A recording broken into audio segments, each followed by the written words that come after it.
History का 4th chapter जो है आपका 8 क्लास का, वो हमने काफ़ी सारा कवर कर लिया था यहाँ से जब शुरू हुआ था। जिसने नहीं देखा उसके लिंक डिस्क्रिप्शन में है, वो जाकर पहले देख लो, उसके बाद आगे आप सेकंड वाला वीडियो देखना। हमने मैप वैप को, लोगों के ग्रामीण जो लोग थे उसको भी कवर कर लिया था, जानवर वगैरह पालते थे वो भी, जनजातीय समूह सबको, झूम खेती को इतना तक कवर कर लिया था। अब लोग और खेती कहाँ किया करते थे, यहाँ पर मैं आपको एक और पॉइंट बता देती हूँ।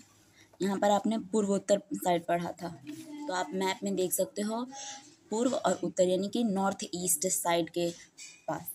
ठीक है, ये वाला पॉइंट जो ये ग्रीन कलर से मार्क किया हुआ है, ये वो वाला एरिया है।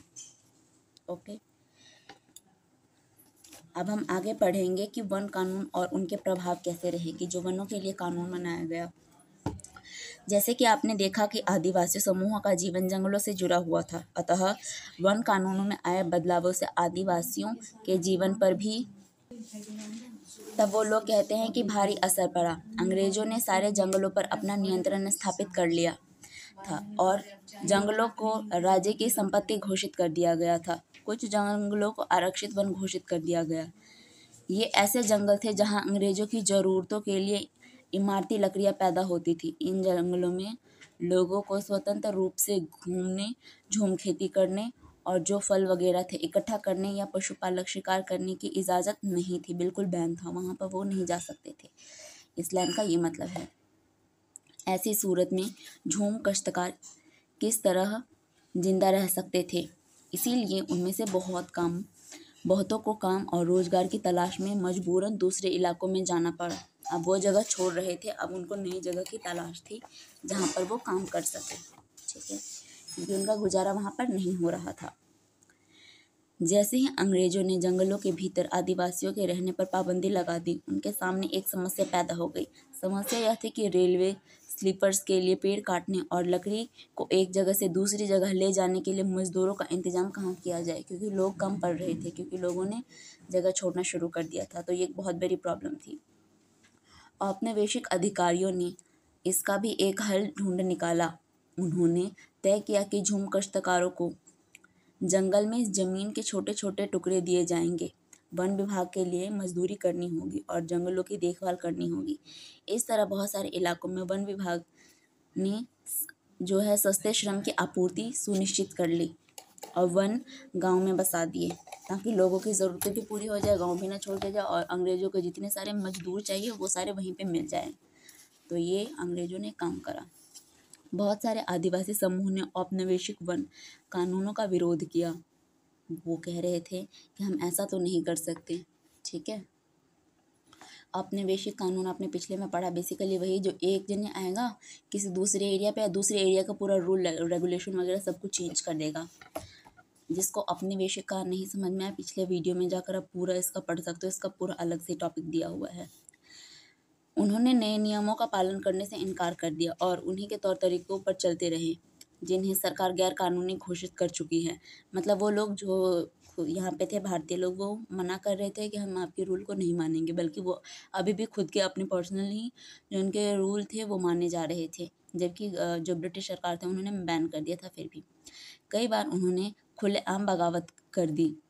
1906 में सौंग्रम संगमा द्वारा असम में और 1930 के दशक में मध्य प्रांत में हुआ सत्याग्रह इसी तरह के विद्रोह थे, क्योंकि जो लोग इनकी बातों को नहीं मानते थे तो वो विद्रोह भी किया करते थे। ऐसे बहुत सारे विद्रोह के बारे में पहले ही पढ़ चुके होंगे या जानते भी होंगे। जो व्यापार की समस्या थी, एक बहुत ही बड़ी समस्या थी। 19वीं शताब्दी के दौरान जनजातीय समूह ने पाया कि व्यापारी और महाजन जंगलों में जल्दी जल्दी आने लगे हैं। वे वन उपज खरीदने, नकद कर्जा देने और आदिवासियों को मजदूरी पर रखने के लिए आ रहे थे। इन सारे बदलावों से क्या असर पड़ने वाले हैं, यह समझने में आदिवासियों को कुछ समय लगा। यह समझने के लिए कि आइए रेशम उत्पादकों की स्थिति को देखें। 18वीं सदी में जो भारतीय रेशम की यूरोपीय बाजारों में मांग थी। भारतीय रेशम की अच्छी गुणवत्ता सबको आकर्षित करती थी और भारत का निर्यात तेजी से बढ़ रहा था। जैसे जैसे बाजार फैला, ईस्ट इंडिया कंपनी के अफसर इस मांग को पूरा करने के लिए रेशम उत्पाद पर जोर देने लगा। मतलब कि लोगों को कह रहे थे कि आप रेशम के उत्पादन बढ़ा दो। वर्तमान झारखंड में स्थित हाजिर बाग के आसपास रहने वाले संस्थाल रेशम के कीड़े पालते थे, क्योंकि रेशम को कपड़ा बनाने के लिए रेशम के कीड़े का यूज़ करते हैं। रेशम के व्यापारी अपने एजेंटों को भेजकर आदिवासियों को कर्ज देते थे और उनको कृमि कोशों को इकट्ठा कर लेते थे। 1000 कृमि कोशों के लिए 3 से 4 रुपए मिलते थे। इसके बाद इन कृमि कोशों को बर्दवाना या गया भेज दिया जाता था, जहां उन्हें 5 गुना कीमतों पर बेचा जाता था। निर्यातकों और रेशम उत्पादकों के बीच कड़ी का काम करने वाले बिचौलिए जमकर मुनाफा होता था। रेशम उत्पादकों को बहुत मामूली फायदा मिला था। स्वाभाविक है कि बहुत सारे आदिवासी समुदाय बाजार और व्यापारियों को अपना सबसे बड़ा दुश्मन मान लेते होंगे या मानने लगे थे, क्योंकि उनको ज़बरदस्ती काम करना पड़ता था और बहुत कम कीमतों पर बेचना पड़ता था, उन्हें खेती करना पड़ता था। इसीलिए अब काम की तलाश भी लोग कर रहे थे।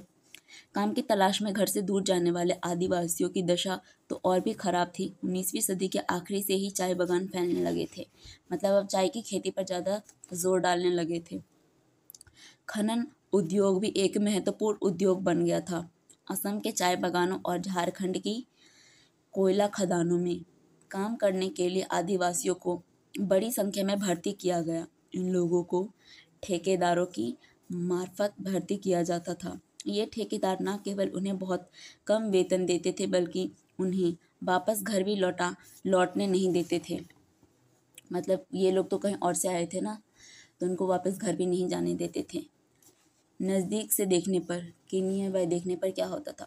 19वीं और 20वीं शताब्दियों के दौरान देश के विभिन्न भागों में जनजातीय समूहों के बदलते कानूनों और व्यवहार पर लगी पाबंदियों, नए कारोबारों और महाजनों द्वारा किए जा रहे शोषण के खिलाफ कई बार बगावत हुआ। मतलब कि लोगों ने विरोध किया।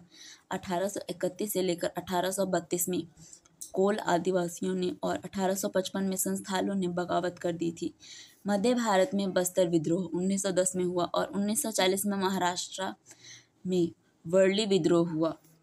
यहाँ पर आप ईयर और जो विद्रोह हुआ उसके नाम याद करते जाना, पॉइंट्स में अपने लिखते जाना। बिरसा जिस आंदोलन का नेतृत्व कर रहे थे वह इसी तरह का विद्रोह था। बिरसा एक आदमी का नाम है। अब है यहाँ पर आता है बिरसा मुंडा।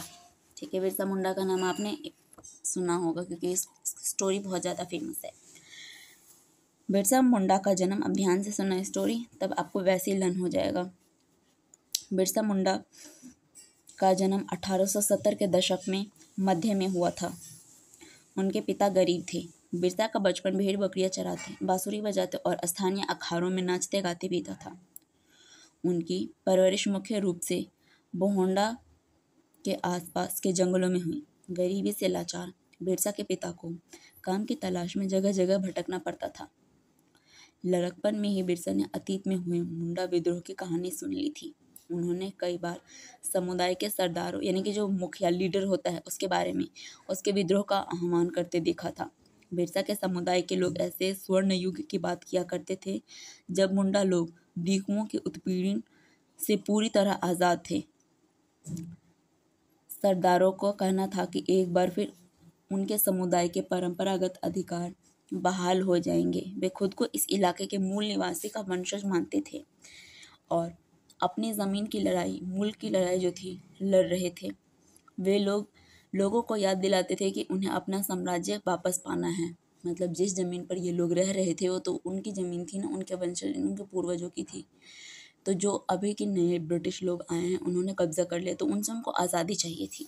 बिरसा स्थानीय मिशनरी स्कूल में जाने लगे जहां उन्हें मिशनरी के उपदेश सुनने का मौका मिला। वहाँ भी उन्होंने यही सुना कि मुंडा समुदाय स्वर्ग का साम्राज्य हासिल कर सकता है और अपने खोए हुए अधिकार वापस पा सकता है अगर वे अच्छे ईसाई बन जाएं और अपनी खराब आदतें छोड़ दें, तो ऐसा हो सकता है। बाद में बिरसा ने एक जाने माने वैष्णव धर्म प्रचार के साथ भी कुछ समय बिताया।